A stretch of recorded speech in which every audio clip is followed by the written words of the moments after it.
Hello friends, I am HK, you are watching Exposure HK. বন্ধুরা, অন্নপূর্ণা যোজনার form যারা যারা অনলাইনে জমা করছেন অনেক ফর্মেই রিজেক্ট হয়ে যাচ্ছে। তো মূলত কয়েকটি পয়েন্টের জন্যেই ফর্ম রিজেক্ট হয়ে যাচ্ছে। তো কোন কোন পয়েন্টে বেশি নজর দেওয়া হচ্ছে, কী কী কারণে ফর্ম বাতিল হয়ে যাচ্ছে বা আপনার ফর্ম রিজেক্ট হয়ে যায়নি, তো জানতে হলে অবশ্যই ভিডিওটি প্রথম থেকে শেষ পর্যন্ত প্রত্যেকটা পয়েন্ট দেখতে থাকুন মনোযোগ সহকারে। তো বন্ধুরা, অন্নপূর্ণা যোজনায় অনলাইনে ফর্ম ফিল আপ করতে গিয়ে আপনারা সব থেকে বেশি যে ভুলটা করছেন এবং সেটা মারাত্মক একটা ভুল, সেটা হচ্ছে ডকুমেন্টস আপলোড নিয়ে।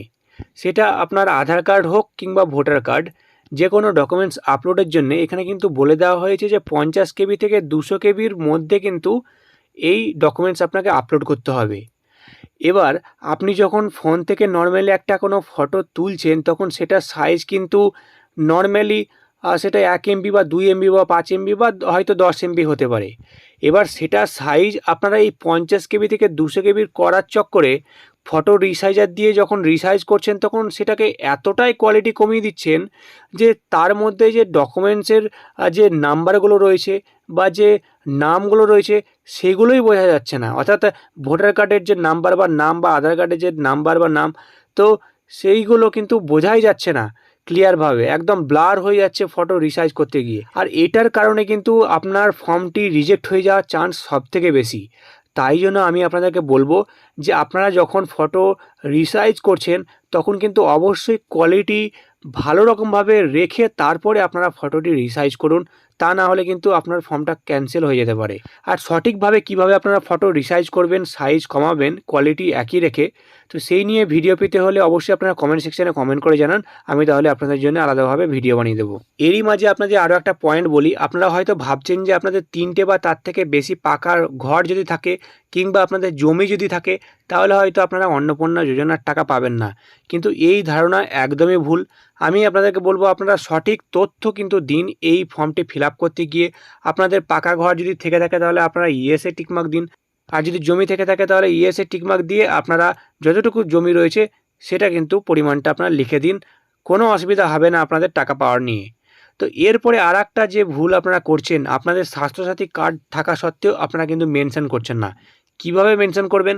এই যে লেখা রয়েছে হেলথ ইন্স্যুরেন্স, যেটা তো এইখানে আপনারা কি করছেন, নো অপশানে ক্লিক করে রেখে দিচ্ছেন। কিন্তু আমি আপনাদেরকে বলবো স্বাস্থ্যসাথী কার্ড থাকলে আপনারা ইয়েসে ক্লিক করুন। ইয়েসে ক্লিক করার পরে এই যে ইন্স্যুরেন্স টাইপ, এইটা আপনারা গভর্নমেন্ট সিলেক্ট করে রাখুন। তারপরে এই যে অপশান রয়েছে সিলেক্ট স্কিম, তো এখানে ক্লিক করে এই যে স্বাস্থ্যসাথীর যে অপশানটি রয়েছে সেটা আপনারা সিলেক্ট করুন এবং আপনাদের যে স্বাস্থ্যসাথীর ইউআরএন নাম্বার রয়েছে সেই ইউআরএন নাম্বারটা আপনারা এখানে বসিয়ে দিন। আপনারা আরও একটা ভুল করছেন, যখন মেম্বারের ডিটেলস ভরছেন তখন এই যে অপশানটি রয়েছে relation with head of family, এখানে আপনারা উল্টো সম্পর্কটা দিয়ে দিচ্ছেন। অর্থাৎ ধরুন আমি যার ডিটেলস ভরছি এই মেম্বার 2টা হেড অফ ফ্যামিলির ওয়াইফ রয়েছেন, তো সেক্ষেত্রে কিন্তু আমাকে এই সিলেক্ট রিলেশনে ক্লিক করে ওয়াইফই সিলেক্ট করতে হবে। কিন্তু আপনারা কি করছেন, হাজব্যান্ড সিলেক্ট করে দিচ্ছেন। অর্থাৎ এই যে হেড অফ ফ্যামিলি রয়েছেন তিনি মেম্বার 2 এর কে হচ্ছেন সেই ডিটেলস আপনারা ভরছেন, কিন্তু এমন করলে হবে না। আপনাকে যেটা করতে হবে, এই মেম্বার 2 বা যে মেম্বারের ডিটেলস ভরছেন তিনি হেড অফ ফ্যামিলির কে হবেন সেটা আপনাকে দিতে হবে। অর্থাৎ ধরুন এই যে ডিটেলস আপনি ভরছেন মেম্বারের, তিনি ধরুন হেড অফ ফ্যামিলির ছেলে রয়েছেন, তো সেক্ষেত্রে আপনারা এই সিলেক্ট রিলেশনে ক্লিক করে আপনারা কিন্তু এই সন অপশানে আপনারা সিলেক্ট করবেন।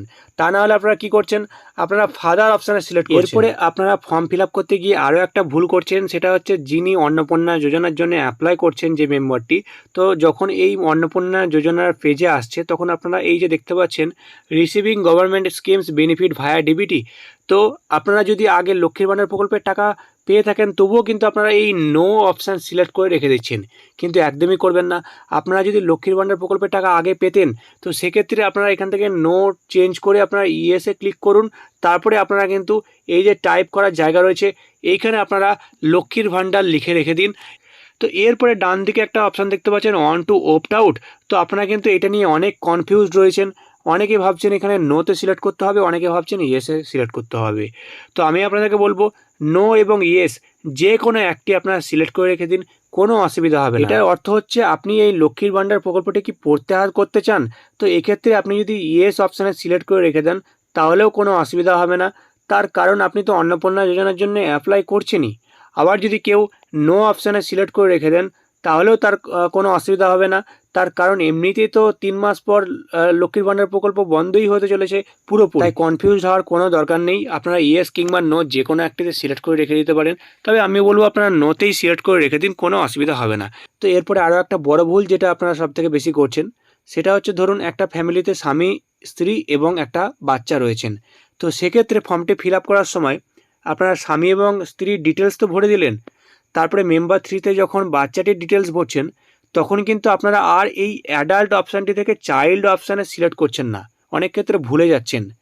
তো সেক্ষেত্রে অবশ্যই কিন্তু আপনারা এই চাইল্ড অপশানে সিলেক্ট করে তারপরে ফর্মটি ভরুন।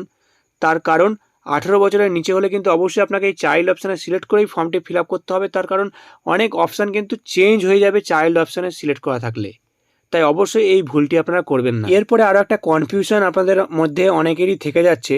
আপনারা অনেকেই ভাবছেন হয়তো যে এই ফর্মটি অনলাইনে সাবমিট করার পরে কি আবারও যে রিসিপ্ট কপিটা পাচ্ছেন সেটা কি অফিসে জমা করে আসতে হবে? তো এর কোনো প্রয়োজন নেই। আপনারা অনলাইনে সাবমিট করলেন মানেই কিন্তু আপনার ফাইনাল সাবমিট হয়ে গেল। এরপরে অফিসিয়ালসরা আপনার ফর্মটি দেখবে অনলাইনেই, তারপরে ভেরিফিকেশান করবে। ভেরিফাইড হয়ে গেলে তারপরে আপনি টাকা পেয়ে যাবেন আপনাদের অ্যাকাউন্টে। তবে অবশ্যই ফর্মটি ফিল আপ করতে গিয়ে আপনারা আধার নাম্বারটি কিন্তু ভালোভাবে দেবেন। তার কারণ আধার নাম্বার ভুল হয়ে গেলে কিন্তু আপনার টাকা পেতে অসুবিধা হবে। কারণ এটা ডিবিটির মাধ্যমে টাকা দেওয়া হবে, আপনার আধার নাম্বারের মাধ্যমে টাকা দেওয়া হবে। তাই আধার নাম্বারটি কখনোই আপনারা ভুল করবেন না। তো এর বাইরে যদি টুকটাক আপনারা এক একটুকু ভুল করেও থাকেন তাহলে ঘাবড়াবার কোনো প্রয়োজন নেই। আপনারা যদি যোগ্য হয়ে থাকেন আর বেসিক ডিটেলসগুলো যদি আপনারা ঠিকঠাক দিয়ে থাকেন তাহলেই কিন্তু আপনারা আপনাদের অ্যাকাউন্টে এই অন্নপূর্ণা যোজনার টাকা পেয়ে যাবেন। তো আশা করি ভিডিওটি ভালো লেগেছে। ভিডিওটি ভালো লাগলে অবশ্যই একটা লাইক করবেন। চ্যানেলে নতুন হলে চ্যানেলটাকে সাবস্ক্রাইব করতে ভুলবেন না। আবারও আসছে আর একটা নতুন বড় আপডেট নিয়ে।